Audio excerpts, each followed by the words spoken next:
Naku, pinapapunta ako ni Madam doon kay Alimpasing. Magpapaganda ako. Baka makita ko doon si Dodong sa kanto. Dodong, pala pupunta ako dyan sa'yo, Dodong.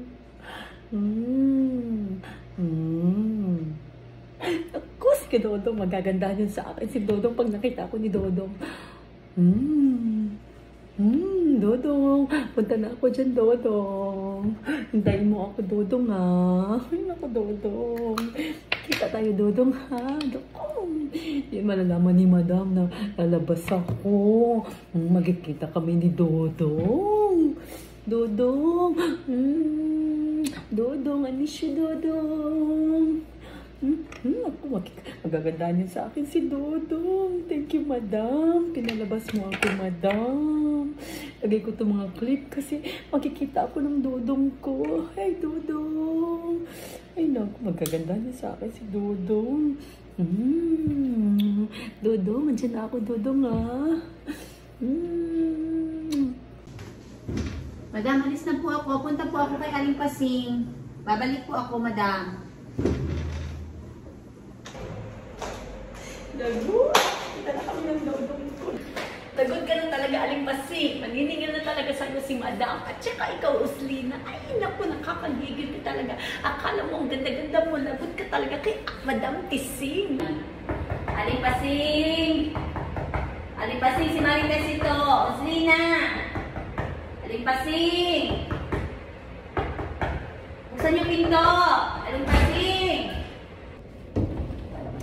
Alimpasing! Naku, Alimpasing, pinapatawag ka naman ni Madam. Naku, narinig niya yung balita na dumating na yung anak mo at pinapatawag ka na niya. Pumunta ka na daw sa bahay niya, Madam. Tama mo na rin daw si Roslina kasi gusto rin siya makita ni Madam.